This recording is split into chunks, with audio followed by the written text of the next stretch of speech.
Hello and welcome to Five Keys to Thrive. So excited to have you here for another episode of this show.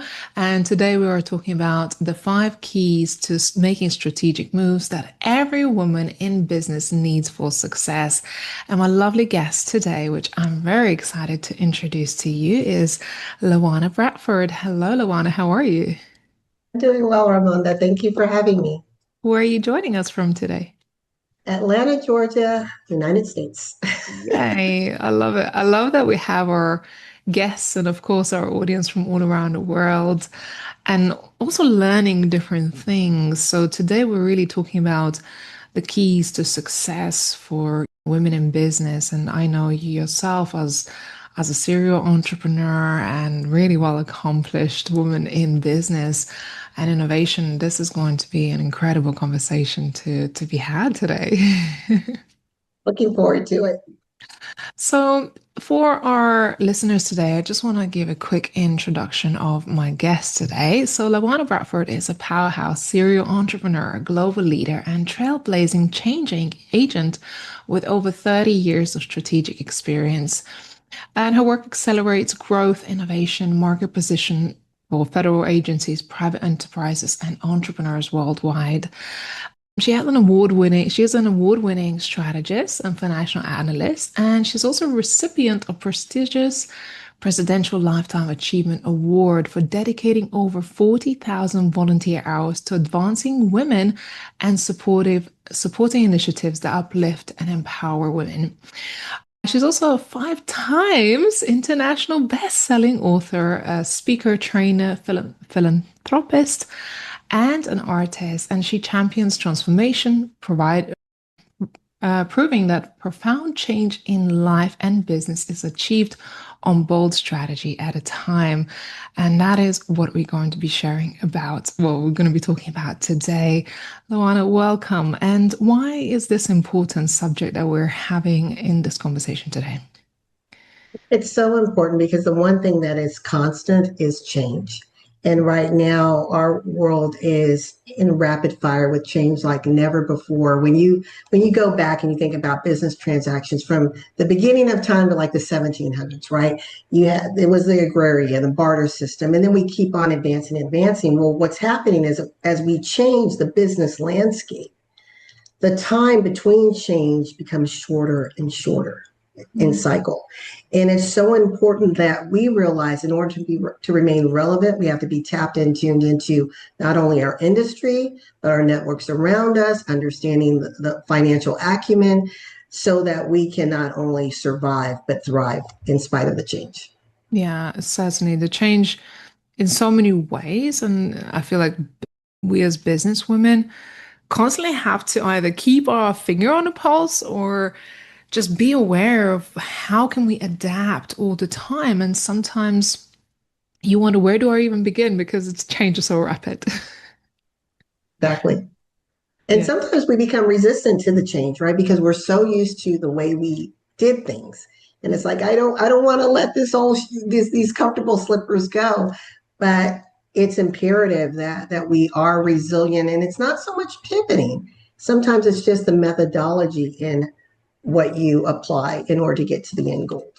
Yeah, especially in the face of AI and technological advancements. And speaking to my team lately, the tech is outdating so quickly. So you have to update your websites and marketing strategies. And it's a constant. It's honestly a constant.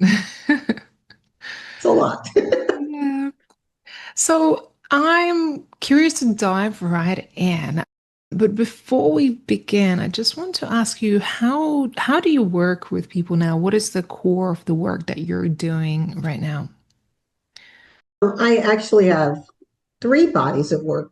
I have on the consulting side that's doing advisory work with helping people to strategically position to remain relevant in changing marketplaces. So whether I'm working with your billion-dollar corporations to your small business owner, success leaves clues. So the same principles that they're using, we as entrepreneurs and small business owners can use as well.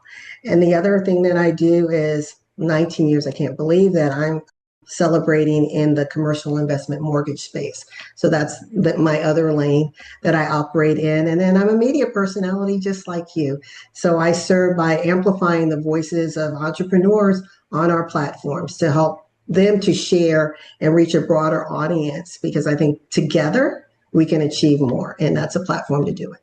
Wow, amazing. So many different things that you're doing. And of course, I remember when we first connected, I was blown away, just your wisdom, your life experience, and what you had to share. And that's why I'm excited to bring you on to the show so you can share some of those nuggets of knowledge with our audience today as well. Yes.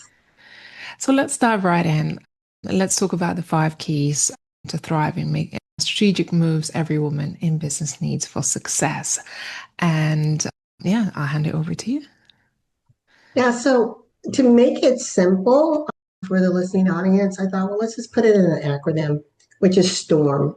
And the reason why I thought about STORM is I have a T-shirt which I love, and it says, and it's a for entrepreneurs, and it says, "Be careful because a storm is coming." And she echoed back, "No worries, I am the storm." I love And that. it's all about embracing your the force that you have within you and being confident and owning the platform that you have, not only owning it, designing it and determining the rules of the game. And I believe when you do that, you realize there's really not any competition because you're uniquely designed to do what you were intended to do at this space and time. And so that takes off some of the worries. But there's some principles in business that everyone needs to have. And the first part of the acronym STORM is that strategic visioning. You have to have a line of sight. And this is beyond the planning. Planning, this is where I am, this is where I want to go, and then I hope I get there. But strategic visioning is always looking forward, assessing the risks, the opportunities, how you may need to shift and adjust to ensure that you do stay the course. People get so caught up, Raimonda, in the pivot, and I get it, but I'm not a fan of the pivot because I think when you really understand the word pivot, you're changing directions altogether. So if you're quickly pivoting all the time, it makes me wonder how committed were you to your vision?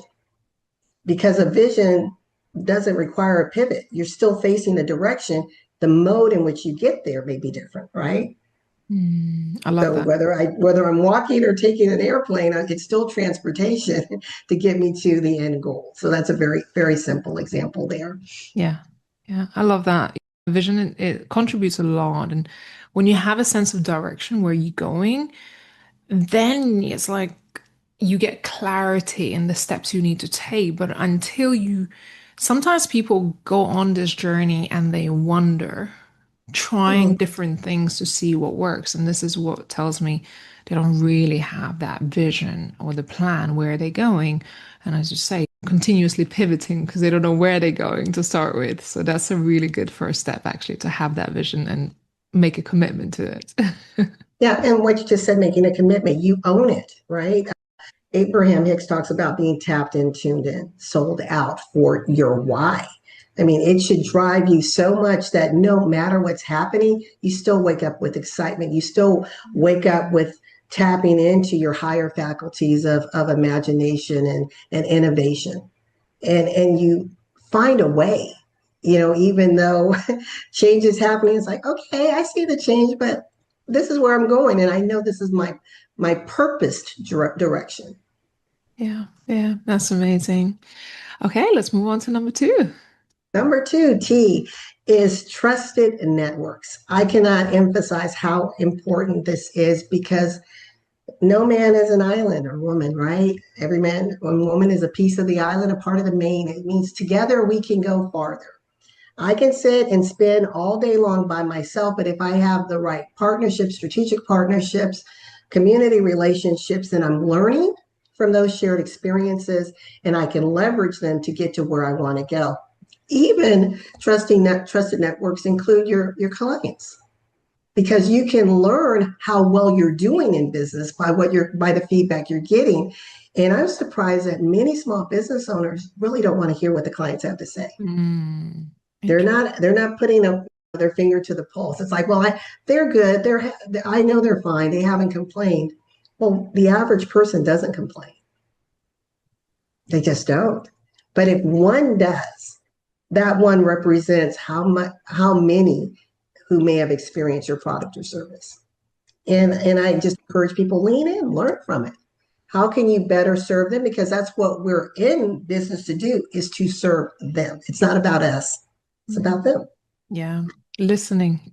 And I find a lot of entrepreneurs, we fall in love with our ideas or businesses and fail at that part of really hearing what our audience needs, and that's ties into also making sure that you tapped into the right networks, trusted networks, as you say, where you have advisory, where you can see examples of other people. Well, as you were talking about the power of the network, but also not just listening to our clients.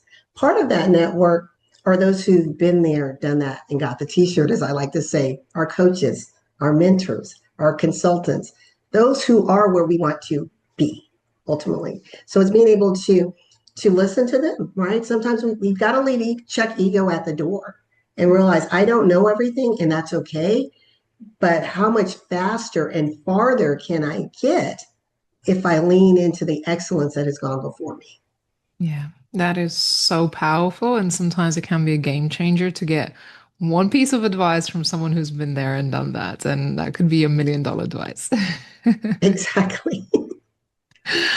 Amazing. What's the third part of the success? Okay, so we've talked about strategy, we've talked about trusted networks, and O is owning your finances. So, ownership of your finances. And this is another area that can sometimes trip up entrepreneurs. We're excited about what's coming in, but we really don't have a pulse on how much we're spending in business, the cost of doing business, the cost to acquire a customer. Are there any risks? What's our pricing structure? Did we just come up with something arbitrary? How does it land with other people who are offering the same product and service? And I want to share this story. It's funny in hindsight, but it wasn't funny at the time when I was dealing with one of my mentees. And she had been doing a lot of training seminars. And I kept asking her throughout the year, are you okay with the money? She's like, yes, I'm making a lot. I'm real excited about it. I said, fantastic. Well, at the end of the year, she was shocked at how much money she had put out compared to what was coming in. And she actually was at a net loss. And she just sat, and how she found out was at tax time. She's sitting there with her accountants and she's like, wait a minute, this can't be right. But again, she was excited about, I've got ticket sales, the room is full, but yet, okay, you're renting a venue, you're having food, you have the giveaways and all of this other stuff, her media presence so she could have video. She wasn't monitoring that because she said, well, I was keeping it in my head. It's like, really? That's not how we do business. Take your time. If you don't have the aptitude to do so, then hire the right people who can help do your checks and balances and even help you strategically position how you may invest in the future financially. So one of the things that many entrepreneurs cut, Ramona, and I know you've experienced this, is their training, or they don't even budget for training. Mm. And so they kind of guess, well, it's only $99 or it's $199. Well, again, at the end of the year, if you haven't paid attention to what you're investing in, that may have been a lot of wasted money because you went to the classes, but you never applied anything that you learned. Yeah. Yeah. I always look at what's your return on investment, and when it comes to either investing in coaches and training, you got to make those decisions strategically when it comes to investing in yourself in further education or whatever that is.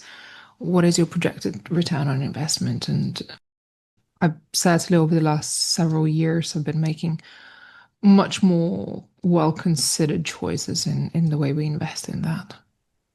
Yeah, and I like to just add something. It's always, the return isn't always a monetary return. Sometimes people limit their vision and line of sight that I'm looking for the dollars or whatever currency that you're in. And it could be something more than that. And I'll just use an example, working with you and being a part of Thrive Magazine. Okay, was there investment? Yes. But the ROI is far more than any monetary investment because how I'm able to use it. I now have evergreen material. It put me in a trusted magazine, third party authority building. And in fact, I have your new magazine here. I'm doing a shameless plug that just came in. But that was exciting for me to not only see it digitally, but then get my hard copy. And again, so when we're thinking about ROI, I don't want people to just look at the dollars. When we're building our reputation, third party endorsement being placed in proven publications or on proven platforms serve to build your credibility and enhance your attraction marketing, if that makes sense. Yeah, yeah, certainly. Sometimes, as you're saying, just knowing how you're going to use that, and that's important. Just you knowing how you're going to leverage. And a few years ago, when I decided to scale, I hired someone like a consultant to help me because I knew maybe his advice directly isn't going to necessarily bring me the money. That comes down to my strategy. But I knew my goal was to scale, and without some strategic things in my business, like processes, that was not even possible. So I knew my investment was going to pay off at a certain point, not necessarily directly from what, he was helping me to do, but there was a plan behind it, and that's what is important. Yes, so ownership of finances, ladies. For those of you who's shying away from look at your finances, please, please, on Lavana's advice, take that as a nudge for you to start paying attention to your finances so you can be more resilient in the times of change. Amazing. Next step. Next is the R is resilient leadership. You have to find a way to, I say, find your grit barometer. You have to be resilient, develop a thicker skin, understand the one thing that is constant, as I mentioned earlier, is change. So how do you create this resiliency? Well, it comes from number one, understanding where I am, understanding my market, understanding my customer needs, understanding the other changes that may be outside of my control and how they may or may not impact me. Understanding what it is that you can control and maintaining that seat of control. And as I mentioned earlier, it's owning and dominating your lane. And domination first starts here, right? It's a mindset thing. And people challenge me when I say, you don't have any competition. They're like, oh no, I do. You've got this person and this person. Really? I thought there was only one of you. So, how are you competing with them? You're uniquely created. So if you show up that way, that automatically is a seed of empowerment. It doesn't matter how many strategists are out there in the world. There's a lot, but there's only one that communicates the way I do, right? And I have my signature style of strategy that I incorporate, and now I'm publishing about it. And I will soon be writing a book about it. So again, find your unique lane, or the way you spin whatever it is that can create that signature, that unique sound that when people hear it, they're like, that's Raimonda. That's Women Thrive, right? Yeah, absolutely. That's powerful. That's a powerful tip right there. Being your resilient leader that owns your lane. I love it because I'm all up for women differentiating themselves and knowing that they're uniquely themselves. And when you truly embrace it, people will come to work with you because of you, and not because necessarily just a result that they want to get out of it. Exactly. Amazing. We've got one more thing to go. One more. So we've talked about strategy, the visioning. We've talked about having your trusted networks. We've talked about ownership of financing, and we just talked about resilient leadership. And the last thing is your authority in your marketplace, right? How do you become that market authority? Amazing. And again, if you don't know what's going around, if your head is always down in the business, I can promise you, you're not an authority. You've got to be, and again, this is where all of these come together. So each of these pieces that I'm talking about all tie into ultimately creating that authority factor for yourself. So you know what's happening within your industry, you know the lanes, you know the risks, you know the changes, legislation that may impact how you do business. You understand market trends. We were talking about tariffs and all of that, supply chains. What things drive and impact your business? That helps you to become the authority, that presence that is. I look at market authority, it's just not knowing what the market is doing, but knowing how all the pieces impact each other and being able to communicate and translate that so that when you speak, people are listening. They're like, wow, okay, they really understand this over here. Or you never know where you might have an interview and someone will ask you a question. You're saying you're an authority, you're saying you're an expert, and you have no clue what they're talking about. You're like, generative AI, what is that? Really? It's happened. You've seen it, and then people they do the little tap dance. You don't ever want to be that, but you when you have that authority, then you control again that environment that you're in because you've created the lane. Yeah. You've created the rules of engagement. You've determined who the players are. Yeah. And I always say when opportunity intersects with your vision, that's where success lies. And that's when success becomes inevitable. Yeah. Amazing. Amazing. That's such a great tip. And I just want to remind people you don't have to know everything about everything. You just have to become an expert in your lane and know your thing and be that good so that, when you are speaking about whatever is your subject of area expertise, you are that trusted person that people will look up to and want to listen to, and it adds weight to the conversation. So, again, just don't try to know everything about everything, but just become an expert in your area of expertise, and people will trust you and will want to do business with you. Exactly. I tell people one way you can measure if you feel that you are, or believe, I don't want to say feel, if you believe that you're a market authority, is ask yourself if you received an invitation to be on the stage with the five most brilliant minds in the world in your area, in your industry, would you be comfortable being that sixth person on the stage? And the answer should always be yes. Because when you know what you know, it doesn't matter if there are other opinions. You're sharing yours Yeah, equal. yeah, yeah. I remember when I went to a conference for publishers actually, and I was very new in that magazine publishing industry. I was like, why do they want to hear from me at this big whole conference with people, who've been in the industry for decades? But then I remembered what my talk was about, and it was around building a community. And not many publishers or those with magazines and media publications could actually talk about that. And I was the expert on that because I've spent 6 years building a community that's become a global community. And that's the area in which I spoke about in that environment. And I was like, yeah, I feel good about that. I may be a newbie in the publishing industry and the sector, but I sure am not in that particular field. And that really supported my own conviction that I am coming as an expert and I can really talk about that. I love that. Yeah. Lawana, we're coming to an end of our episode today. This has been really invaluable and I think useful information that you shared with our audience today. Now, if people wanted to follow up with you, how could they do that? You can find me on all things social media by my name, Lawana Bradford, or go to my website, lawanabradford.com. It's pretty easy. And we do one-on-ones.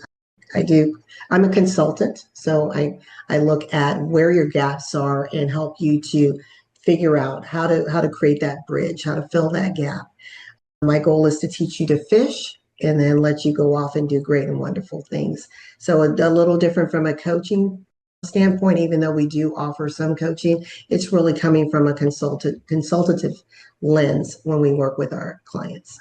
Yeah, and it's really is very practical when you work with consultant, I think, and useful because the kind of knowledge and strategic advice that you get is not just centered around mindset, it's actually practical strategy and tips and looking at how your business operates, which gives you a real advantage, and especially in the changing world of business today. So I highly recommend that ladies get in touch with you, even for a conversation.